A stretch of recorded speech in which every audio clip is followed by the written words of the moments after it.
2006 में मैंने 10वीं पूरी की। 21 मार्च को मेरी परीक्षा खत्म हुई थी और 24 मार्च को मेरे पापा की डेथ हो गई।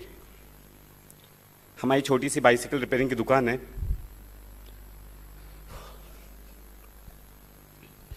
तो पापा के जाने के बाद एक निर्णय लिया कि घर के सब प्रेशर डालने लगे कि अभी घर का किसी को तो ध्यान देना पड़ेगा। तो मैंने डिसीजन ले लिया, यार अभी पढ़ाई छोड़ देंगे, क्या करना है, 10वीं कर ही ली थी। सो एक डिसीजन लिया कि अभी पापा के धंधे को वापस रिवाइव करेंगे, पूरी तरह से डेडिकेटेड काम करेंगे और पढ़ाई छोड़ने का पूरा मन बना के मैं धंधे में आ गया।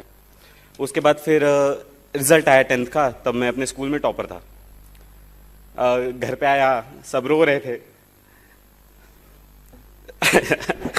अभी बहुत अजीब लग रहा है। मैं कल इतने इंटरव्यूज दिए, मैं कभी नहीं रोया। पता नहीं, चाणक्य मंडल का स्टेज है, अपने परिवार जैसा है, इसलिए रोना आ रहा है। हाँ, तो मैं घर पे आया, मम्मी से बातचीत हो रही थी।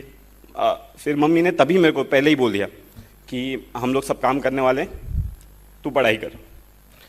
तो 11th और 12th ये दो मेरी ज़िंदगी के अभी तक सबसे कठिन वर्ष रहे। मेरा उस समय शेड्यूल ऐसा था, मैं सुबह 7 बजे 6 बजे उठता था, निकलता था 7 बजे कॉलेज, 1 बजे वहाँ से 2 बजे से रात को 10 बजे तक मैं ट्यूशन्स पढ़ाता था। मेरी बहन स्कूल में पढ़ाती थी, ट्यूशन्स पढ़ाती थी। मेरे को 1 मिनट सेटल होने देंगे? या प्लीज। ओके।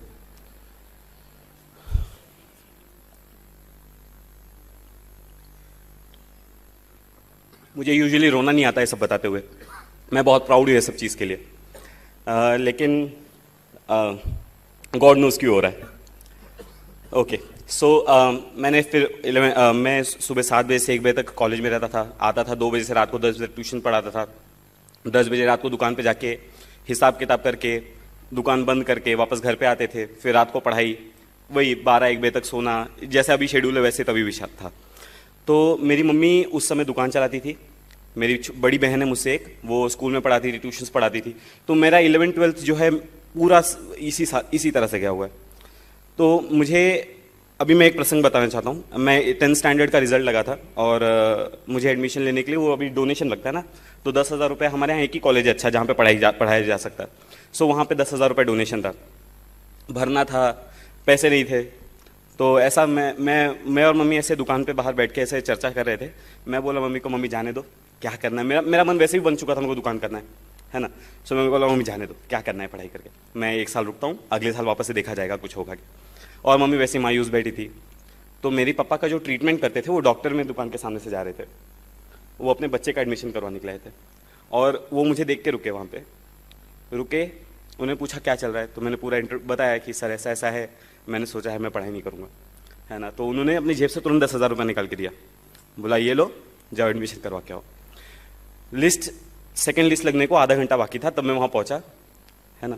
और बहुत रिक्वेस्ट की, लिस्ट बन चुकी थी सेकेंड लिस्ट, है ना, बहुत रिक्वेस्ट की, ऐसा करके मेरा 11th-12th का एडमिशन हुआ। एडमिशन तो हो गया, 600 रुपये महीना फीस है, क्या किया जाए।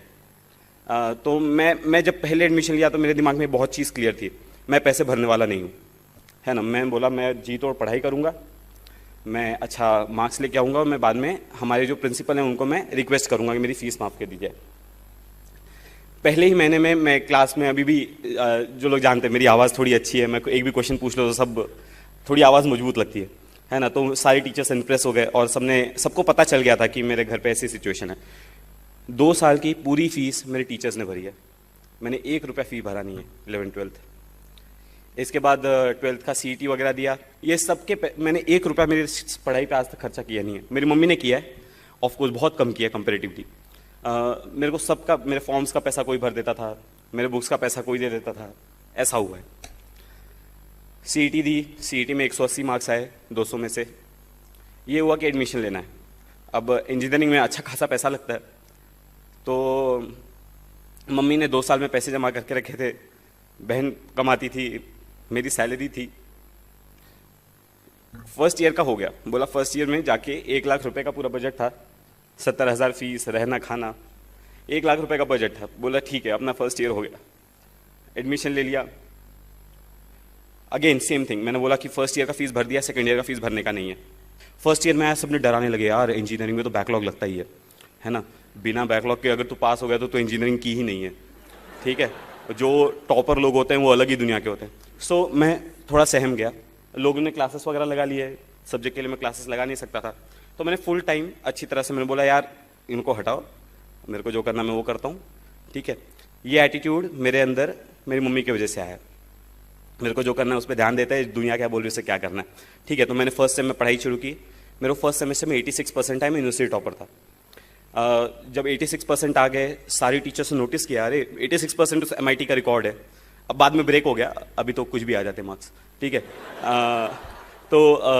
उस समय रिकॉर्ड था, तो टीचर्स ने नोटिस किया, अरे ये कौन है। फिर माधवी लता मैडम नाम की एक मैथमेटिक्स डिपार्टमेंट में एक प्रोफेसर है, तो वो उन्होंने मेरे को राखी बांधी है, she is my rakhi sister. तो उन्होंने बुलाया, अरे वरुण क्या है, तो मैंने मैम को पूरा सिचुएशन घर की मेरी एक्सप्लेन की, और उन्होंने एक प्रोफेसर से लेकर, डीन से लेकर, डायरेक्टर से लेकर हर एक को मेरी सिचुएशन पहुंचा दी, एंड वहाँ से एक प्रोसेस चालू हो गया, ठीक है। सेकेंड ईयर तक वो प्रोसेस पूरा नहीं हुआ था, तो मेरी फीस मेरे फ्रेंड्स ने भरी है ना, फ्रेंड्स ने, उनके पेरेंट्स ने।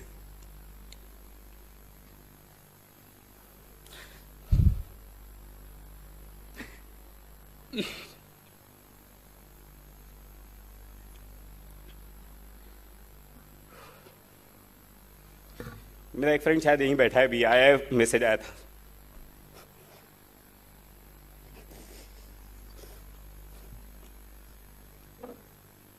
ओके, तो सेकेंड ईयर में ऐसा हो गया। फिर थर्ड ईयर और फाइनल ईयर में वो फ्रीशिप मिल गई, मेरी इंजीनियरिंग खत्म हो गई। इंजीनियरिंग होने के बाद अभी ये सिविल सर्विसेज का भूत कैसे आया, अभी इंजीनियरिंग के बाद मैं तो यूनिवर्सिटी टॉपर हूँ, मुझे गोल्ड मेडल मिला हुआ यूनिवर्सिटी का। ऐसा था कि अभी इंजीनियरिंग के बाद क्या, जॉब वगैरह के लिए इंटरव्यूज़ दिए, जॉब्स लग गई मेरे को, बहुत 5-6 जगह से अभी भी ऑफर्स हैं, मतलब स्टैंडिंग है, बोला कि अभी भी आपको आना है, आप कॉल करो आ जाओ, ठीक है। सो प्लेसमेंट अच्छी हो गई थी, लेकिन हमको भूत सिविल सर्विस का तब तक चढ़ चुका था। सबसे पहले मेरे को कॉर्पोरेट सेक्टर में जॉब मिली थी, तो मैंने बोला यार कॉर्पोरेट में नहीं जाते, हमको अपने टेक्निकली रहना है, हम पब्लिक सेक्टर में जाएंगे। पब्लिक सेक्टर की तैयारी, मतलब गेट वगैरह की, मैंने गेट थर्ड ईयर में दी थी, मेरा रैंक 384 आया, फाइनल ईयर में दी 143 आया। बोला यार अब तो सेट है, IIT मिल रहा है, सब मिल रहा है, किसी भी कंपनी में जॉब मिल जाएगा। ये PSU का जॉब मिल गया, तब मैं कुछ लोगों से मिलने गया, है ना, ऐसे ही चर्चा करते करते, तो उन्होंने बोला यार तू टेक्निकली इतना अच्छा है ना, you are so good, you are so bright, why don't you give IES, engineering services. अब मैंने सिलेबस देखा, बोला यार ये तो अपना ठीक है, हो जाएगा, कोई दिक्कत नहीं है, तो इंजीनियरिंग सर्विस की तैयारी शुरू करते हैं। तो अभी तक मेरी ग्रेजुएशन कंप्लीट हो गई थी, ठीक है, मैंने गेट दे दी थी और I was about to take admission. तो मैंने बोला यार इंजीनियरिंग सर्विसेज करते हैं, PSU छोड़। तो मैंने PSU को नहीं लिया, मैंने इंजीनियरिंग सर्विस की तैयारी शुरू की। 3-4 महीना मैंने वो किया, ठीक है। 3-4 महीना वो किया, तब लोगों से बातचीत चालू ही रहती है, आप वैक्यूम में जाके पढ़ाई नहीं शुरू करते, है ना। सो आप लोगों से बातचीत करते, तो किसी ने मेरे को सजेस्ट किया है तू इतना ब्राइट है ना, तू इंजीनियरिंग सर्विसेज क्यों कर रहा है, तू सिविल सर्विसेज देख, है ना, वो तो और बड़ी पोजीशन है। तो मैंने बोला हाँ यार ये भी सही है ना। तो सिविल सर्विसेज का देखते हैं क्या है। तो पहले तो उठाया हिस्ट्री ज्योग्राफी, कुछ नहीं समझा, मैं बोला यार ये तो सर का दर्द है ना। तो उसके बाद मैंने बोला करेंगे। तो मैं एक जन से मिलने गया था, अब मैं यहाँ पे दूसरा रीज़न बताता हूँ हम क्यों पीछे रह जाते हैं। मैं एक जन से मिलने गया था, वो बोल रहे थे कि यार UPSC में जो पास होते हैं ना, ये तो 30 मार्क खान होते हैं, है ना, मतलब ये। तो देखो जब आप खुद को सब स्टैंडर्ड समझने लगते हो कि यार वो 30 मार्क खाने में सब स्टैंडर्ड हूँ, है ना, एक्स्ट्रा ऑर्डिनरी और सब स्टैंडर्ड में कभी कॉम्पिटिशन नहीं होता, ठीक है। अगर आप खुद को सब स्टैंडर्ड मान लिए हैं तो आप कभी एक्स्ट्रा ऑर्डिनरी से कम्पीट ही नहीं कर सकते, है ना। तो मैं जब उनसे मिलने गया था, तो मैंने उनको बोला था कि वो होगा 30 मार्क खान, मैं भी 30 मार्क खान हूँ। घर का फाइनेंशियल कंडीशन ठीक नहीं था, तो मम्मी बोल रही थी यार अब तो जॉब करना है, अब मैं थक गई हूँ, मेरे को पैसे चाहिए अभी, और मेरे को सिविल सर्विसेज का भूत चढ़ा था। तब मैं 10-15 दिन मेरी मम्मी मेरे से बहुत नाराज़ थी, बोलती नहीं थी, बातचीत हमारी होती थी, लेकिन आपको समझता है राइट, मम्मी और बेटे का एक कनेक्शन होता है, आपको समझने लगता है कि आपकी मम्मी आपसे नाराज़ है। लेकिन तब तक मेरी ज्वाइनिंग की डेट जा चुकी थी, मम्मी भी कुछ कर नहीं सकती थी, तो मम्मी ने भी फिर मेरे को सपोर्ट किया। बाद में मेरी मम्मी ने मेरे को फुल सपोर्ट किया किसी भी तरीके से। अब आ गया जनवरी का टाइम, जनवरी 2013 मैंने डिसीजन लिया कि मुझे सिविल सर्विसेज करना है। जनवरी 2013 मैंने प्रिपरेशन शुरू की। मई 2013 में मैंने डिसाइड किया कि मेरे को प्रीलिम्स देनी है। मेरे पास 4 ही महीने थे प्रिपेयर करने के लिए, तब तक मैंने कुछ नहीं पढ़ा था, ठीक है। 4 महीने में पढ़ाई कैसे करनी है मैं लेक्चर्स में बहुत बार डिस्कस करता हूँ, मैं अभी उस पर 2-2 घंटे के लेक्चर्स लेता हूँ उस पर, ठीक है। तो 4 महीने में मैंने न्यूज़पेपर्स पे बहुत ज़्यादा फोकस किया, कुछ सब्जेक्ट सेलेक्ट किए, प्रायोरिटाइज किया, सारे सब्जेक्ट्स नहीं किए। मैंने एंशिएंट हिस्ट्री, मिडिवल हिस्ट्री आज तक नहीं पढ़ी है, ठीक है। और मुझे अभी भी कुछ क्वेश्चंस पूछ लेता हूँ, वहाँ से कभी कभी चला जाता हूँ, यार नहीं ये अपनी बस की बात नहीं है, तो मैंने बहुत सिलेक्टेड स्टडी की, बहुत फोकस स्टडी की। 4 महीने में मैंने प्रीलिम्स दी। अब प्रीलिम्स देने के बाद एक फीलिंग आ जाती है, यार अपना प्रीलिम्स क्लियर हो रहा है, ठीक है। सो मैं एग्जाम हॉल के बाहर निकला तो अरे वो फीलिंग थी, अरे यार अपना प्रीलिम्स क्लियर हो जा रहा है, अब मेंस की तैयारी करना शुरू करना है। ओके ठीक है, मेंस की तैयारी शुरू। अब मेंस के लिए ऑप्शनल सेलेक्ट करना है। अब ऑप्शनल मैं लोगों से पहले बात की थी तो बोला था ज्योग्राफी ऑप्शनल अच्छा है, पबैड अच्छा है, बहुत लोग लेते हैं। तो मैंने ज्योग्राफी की पढ़ाई शुरू की। ज्योग्राफी पढ़ा, वो सविंद्र सिंह उठाया, अरे यार ये क्या बोल रहा है, 2 चैप्टर्स हुए, 2 चैप्टर्स इतने ज़्यादा हो गए कि कुछ समझ नहीं रहा था। मैं बोला यार ज्योग्राफी अपने बस की बात नहीं है, हटाओ। पबैड उठाया, वो थिंकर्स की लिस्ट, अरे बाप रे सर दुखने लगा, तो पबैड हटाया। उसके बाद मैंने एंथ्रो उठाया, वो हटाया, साइकोलॉजी उठाया, वो हटाया। अब इसमें जो है अब तक प्रीलिम्स का रिजल्ट आ गया था, मेरा ऑप्शनल फाइनल नहीं हुआ था। अब ऐसी हालत में क्या किया जाए। मैं चिन्मय भैया के पास गया, अरे चिन्मय भैया ये क्या हो गया है ना, मेरे को समझ में नहीं आ रहा मैं क्या करूँ। तो चिन्मय भैया ने बोला एक काम कर, तो अब तू पोल साइंस पढ़ के देख, ठीक है। तो मैंने पोल साइंस की शुभ्रा रंजन की बुक है, मैंने वो उठाई और वो काफ़ी सिंपल लैंग्वेज में लिखी है, तो मैं वो पढ़ा। मैं बोला हाँ यार ये जम रहा है अपने को। लेकिन तब तक मेरा तो अभी भी फाइनल नहीं हुआ था, मेंस के फॉर्म भरने का मौका आ गया था, है ना। अब मैं डिटेल एप्लीकेशन फॉर्म भर रहा था, तब मैं सारी बुक सामने लेके बैठा था, ज्योग्राफी की, हिस्ट्री की, है ना। और मैं सोच रहा था मैं ऑप्शनल कौन सा भरूँ, ठीक है। सो फाइनली मैंने वहाँ पे पोल साइंस डाला और उसके बाद मैंने पोल साइंस लिया, बोला अभी ये सब साइड हटाएगा, मेरा ऑप्शनल पोल साइंस है, ठीक है। तो ऐसे करने के बाद मैंने पोल साइंस की प्रिपरेशन शुरू की। दिसंबर में मेंस थी। मेंस में मेरा GS1 GS2 का पेपर बहुत ख़राब गया था। मतलब मैं ऋषिकेश भैया मेरे साथ ही थे, है ना। और GS1 का पेपर निकलने के बाद मैं डिप्रेस था, मैं खाना नहीं खाया था, वो ब्रेक होता है बीच में 2 घंटा। मैं बोल रहा था भैया मैंने 125 का अटेम्प्ट किया है 250 में से, वो बाद में ज़्यादा था, मैंने उस समय मिस कैलकुलेट किया था, हाँ ठीक है। तो भैया मैंने इतना कम अटेम्प्ट किया है, हाँ। तो मैं एकदम प्रेशर में था, लेकिन अटेम्प्ट कम ही है। तो मुझे ऐसा लगता है मेरा रीज़न क्या है सेलेक्ट होने का, मेरा अटेम्प्ट बहुत कम है। मैंने मेरे आंसर्स को हमेशा ओरिजिनल रखा है।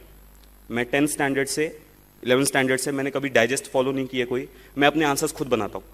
मैं नोट्स मेकिंग का मैं सबको एडवाइस देता हूँ कि नोट्स बनाने चाहिए, 4 फायदे हैं वगैरह वगैरह। नीचे बैठे थे रिजल्ट आने वाला, मेरे को चिन्मय भैया का मैसेज आया कॉन्ग्रेचुलेशंस करके। तो मैं चिन्मय भैया को फ़ोन लगाया, भैया आपने रिजल्ट देखा क्या? तो भैया बोले हाँ कॉन्ग्रेचुलेशंस। हाँ तो मैंने पूछा भैया आपने रैंक देखी क्या मेरी कितनी है? तो भैया ने बोला 32। मैं बोला हाँ 32 कितना, 132 232 कितना 32, है ना। सो भैया ने बोला नहीं ओनली 32। मैं बोला अरे बाप रे। तो मुझे पहले तो विश्वास ही नहीं हुआ, अरे यार अपनी ओनली 32 रैंक है ना। सो ये विश्वास नहीं हुआ क्योंकि मुझे पता नहीं था कि यूपीएससी आंसर्स कैसे इवैल्यूएट करती है। मुझे ऐसा लगता था कि वो अटेम्प्ट कितना है इस पर डिपेंड कर रहा है, ठीक है। लेकिन मुझे अभी ऐसा लगता है कि अगर आपके आंसर्स ओरिजिनल है तो आप अगर अटेम्प्ट थोड़ा कम भी होगा तो आप सिलेक्ट हो जाओगे। आपसे जो गलतियां हो गई हैं आपके और सोचने से वो गलतियां करेक्ट नहीं होंगी, ठीक है। आपका काम ये है जो गलतियां हो गई हैं उनको कॉम्पेंसेट करने के लिए आगे की आप प्लानिंग कैसे कर रहे हो।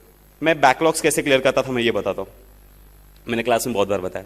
हम जब न्यूज़पेपर में पढ़ते हैं तो आपको 10 टर्म्स नहीं दिखाई देते, है ना, कि यार मेरे को ये 10 टर्म्स की स्टडी करनी है आज। तो मैं एक नोटबुक बनाई थी, मैं उसमें वो सारे टर्म्स लिखता था कि आर्टिकल 72 पढ़ना है, प्रेसिडेंट के पावर्स पढ़ने हैं, ठीक है, ऐसे।